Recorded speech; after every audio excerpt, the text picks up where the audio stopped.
Il est 6h20 et on décolle de Laval. La nuit a été compliquée. En tout cas, vers 1h du matin, j'ai abandonné le réfectoire parce que notre voisin de chambre ronflait à déboîter les poutres. Et du coup, j'ai pris mon oreiller, mon sac à viande et je suis descendu dans le réfectoire. Je me suis installé entre des chaises, j'ai trouvé une pile de couverture, j'en ai fait mon matelas, j'ai sorti mon duvet et puis j'ai fait un bivouac improvisé dans le réfectoire, près d'une fenêtre, avec le bruit du torrent. Ça allait beaucoup mieux et j'ai passé une super nuit. Je me suis réveillé avec le jour et là, la gardienne nous avait préparé un petit déjeuner parce qu'on part plus tôt que les autres. Super bon d'ailleurs. Un petit mot pour la gardienne qui est adorable, super gentille et super sympa. Toute l'équipe est super sympa à Laval. Voilà, et voilà, Mimi est derrière moi, elle est allée chercher ses bâtons. Et on part pour, normalement, le Montabor. Le soleil se lève sur le massif des Cerces. Et nous, on est sur la piste qui monte vers les Drayères. Mais on n'ira pas jusqu'au bout. À un moment, on a une bifurcation à droite qui va nous faire prendre la direction du lac Ron et du lac Long. On est au carrefour de Tailla, 2094 mètres. Donc si on continue la piste, comme pour moi la dernière fois, on va au refuge des Drayères. Et ensuite, si on prend cette direction, c'est le lac Long et le lac Ron. À 2,5 km, 1h15. Voilà, on va compter 1h30, 1h45 avec quelques pauses. Donc ça sera notre première étape. On voit la dent du diable éclairée. Il y a pas mal de vent et il est assez frais. Heureusement qu'on marche pour se réchauffer.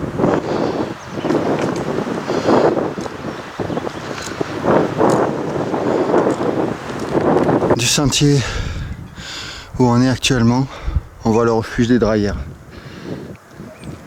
qui est encore un petit peu dans la pénombre.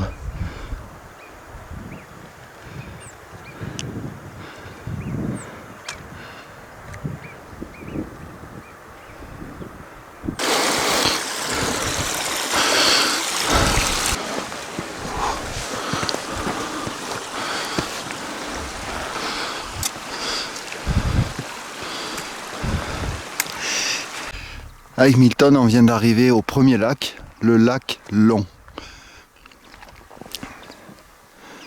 Et c'est vraiment très très beau.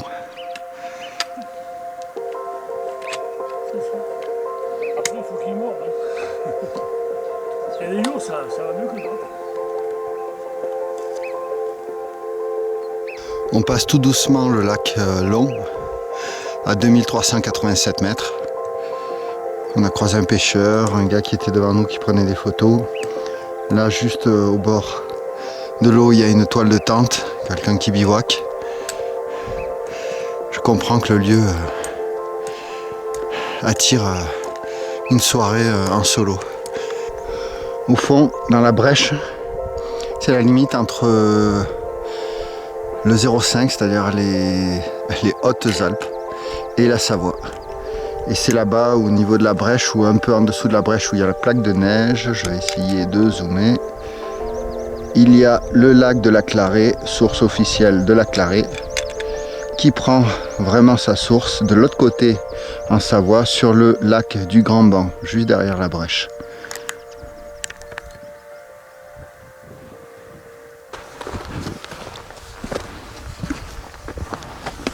Pas facile de passer par ces blocs de rochers pour atteindre le lac Ron. Lac Ron, 2446 mètres.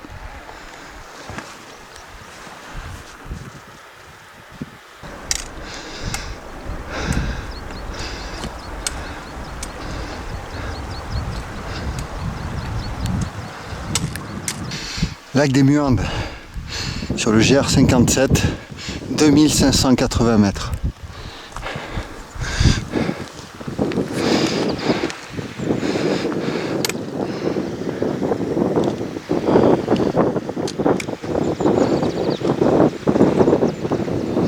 c'est là où on va se ravitailler en eau. A priori, il y a eu de l'occupation cette nuit. Un petit panorama, un petit 360. C'est un paysage très minéral. Ravitaillement de l'eau fait. Moi j'ai consommé un peu plus d'1 litre sur mes 3 litres. Milton il a peu consommé, donc il n'a pas rempli. Et le lac des Muandes, j'ai suivi les conseils des gardiens et autres pêcheurs. C'est un des lacs où on peut en cette saison se ravitailler parce qu'il n'y a pas encore les moutons. Voilà. C'est un lac de haute altitude, donc ravitaillement en eau, et je pastille même pas la poche. Je me suis arrêté là parce qu'il y a quelque chose qui est sympa à observer. Voilà, c'est le rocher qu'on a là, et on voit bien les rayures qui vont dans le sens descendant vers le bas de la montagne. C'est vraiment une preuve comme quoi il y a eu à cet endroit-là un glacier. On voit vraiment le frottement de la glace qui descend chaque année vers le bas de la vallée. On est toujours dans l'ascension vers le col des Muandes. On est vraiment dans un paysage de roches rouges avec des oxydes de fer. On aperçoit à cette altitude des restes de l'hiver, des plaques de neige, des névés. On verra en haut, mais a priori le passage est dégagé. La dernière fois que je suis venu et que je me suis perdu, c'était à cet endroit-là où j'étais dans la combe à gauche et je suis monté au niveau là-bas des rochers. Et c'est pour ça que maintenant je comprends que j'avais du mal à monter. Il y avait de la neige de partout, on ne pouvait pas se repérer. Je glissais et c'est dans cette pente là-bas où il y a les roches noires où à un moment je me suis assis et j'ai cramponné. Et là je suis monté dans la pente jusqu'à la crête qu'on voit en haut au dernier névé pour me retrouver et pour connaître ma position avec un 360. Arrivé au col des Muandes, 2828 mètres. Donc là on voit l'endroit où on va aller. Je ne sais pas si on le verra à la caméra. 1 km 4, col Valménier, 20 minutes. Et 2 km 8, 1h40, le mont Tabor. Voilà. Si là on redescend comme ce que j'ai fait la dernière fois, on va vers col des Méandes, col du lac Blanc et surtout Grange Vallée Étroite. C'est là où on dormira ce soir. Et là c'est d'où on arrive, refuge des Draillères, refuge de Laval. 1h45, 2h20. On a fait un panorama. Je vais faire un petit 360.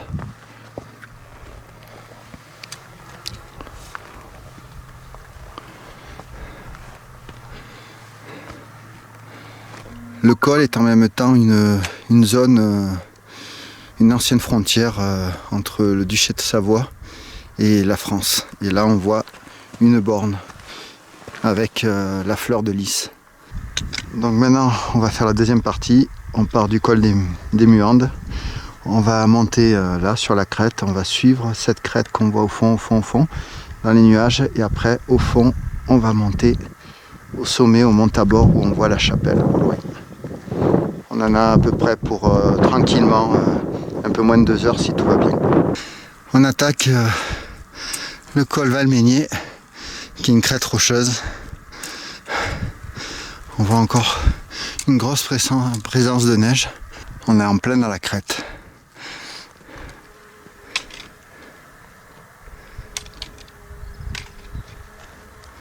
Et j'ai l'impression que il y a un nuage qui monte. Faire la crête dans le nuage, ça va être rigolo. En dessous de nous, côté nord, on a un beau lac et là je regarde en direction de la Savoie et de la Haute-Savoie.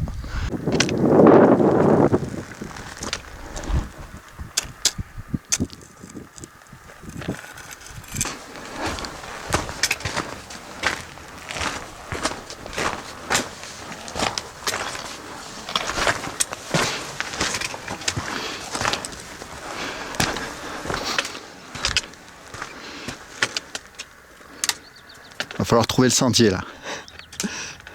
Ça y est, on vient de terminer le passage délicat sur ces crêtes noires là.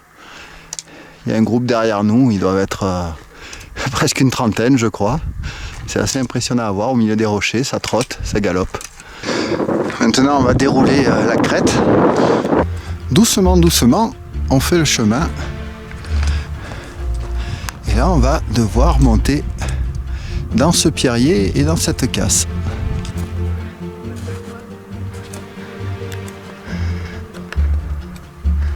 On se sent tout petit ici, mais vraiment.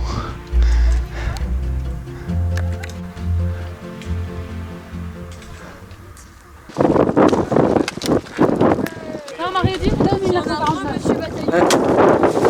Je vais là dans 54. Col de la Chapelle de 1943. En fait, sorry parce que je suis trempé là. Sûr. Attends. Yes! Ça y est, avec Milton, on a atteint le sommet et même on est allé au-delà de la chapelle, on est monté au pic. Voilà. Avec le groupe de la paroisse qui nous a rejoints. Là je fais un 360.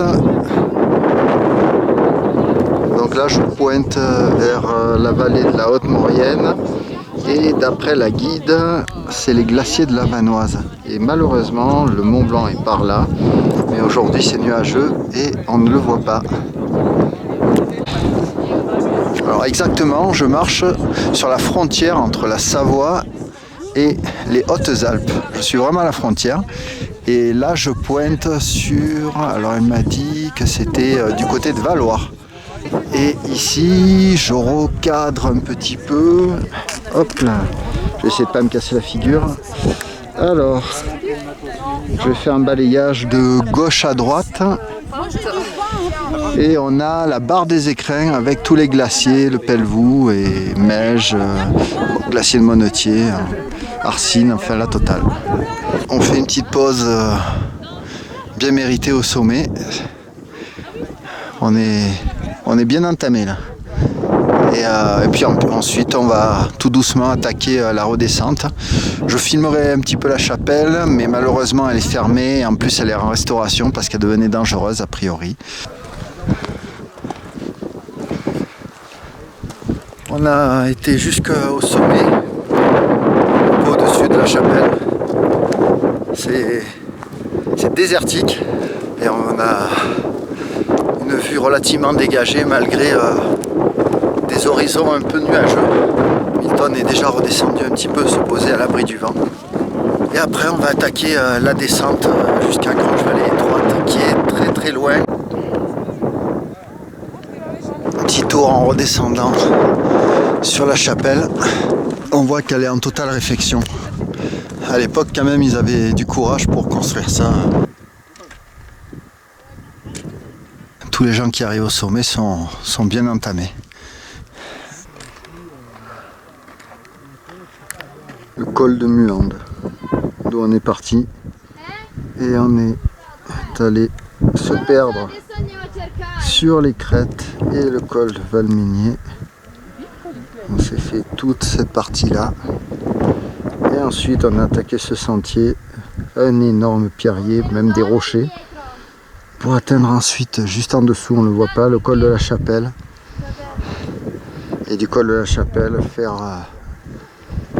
tout le cirque pour atterrir sur la zone qui est ici.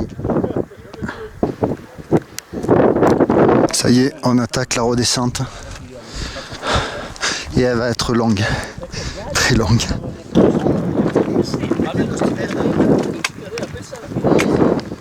En dessous de nous, on aperçoit aussi le petit lac des Perrons. Tout à l'heure, on est arrivé de la Combe en dessous. Et c'est dans cette montée qu'on a franchi les 3000.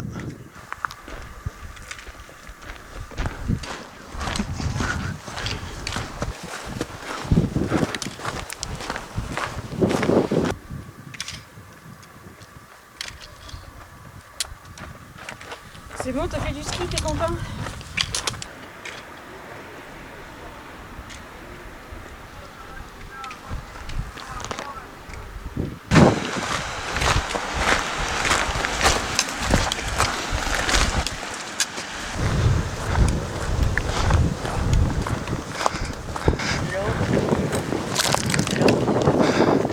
col des Méandes, 2727. On a perdu de l'altitude. Alors là, il y a un chemin qui part vers le refuge du Mont-Tabor et nous, on va prendre ce chemin qui nous ramène vers Granges-Vallée Étroite. Col des Méandes, 2h30, 4000 km 3, Granges-Vallée Étroite, là où on va, 3h, 8 km 7. On croise encore un lac. Il faudra que je regarde un peu plus tard le nom.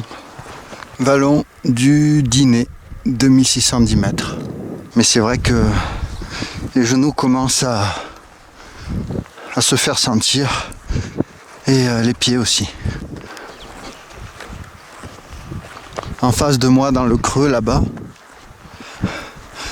je crois que c'est le col du Vallon.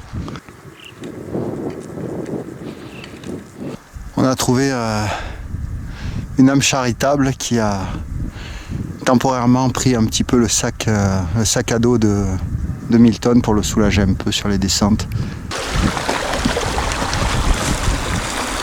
On arrive au pont du Lavoir. Ça veut dire que la descente des Vallons et du col des Méandes se termine. Arrivé au pont du Lavoir, ça veut dire qu'on a fini une partie, comme je l'ai dit précédemment. Et là maintenant, on va commencer à rentrer dans Vallée Étroite.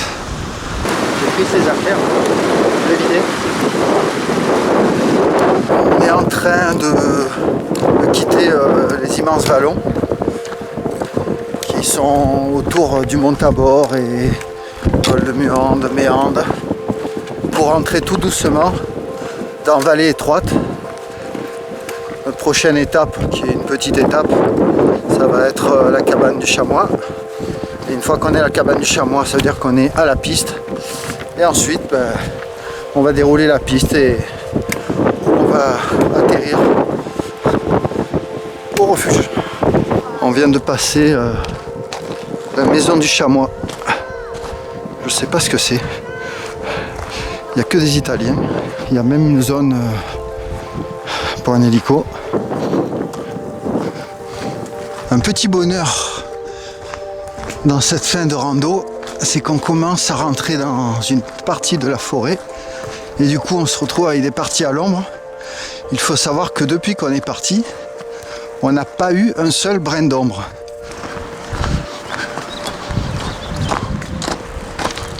Granges-Vallée Étroite, à 40 minutes, 2 km 2, je pense qu'on va mettre un peu moins.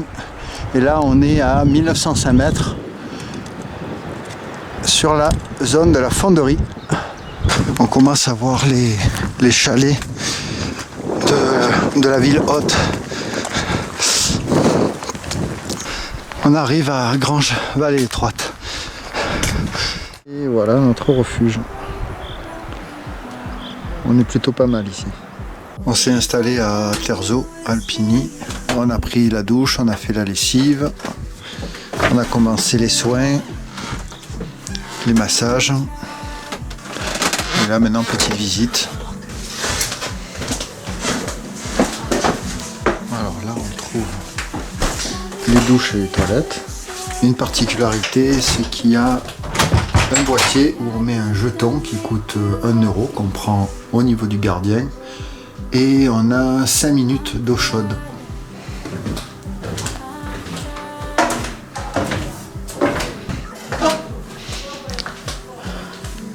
Là, on a la zone rangement des pompes avec les rangements des bâtons qui sont aussi ici.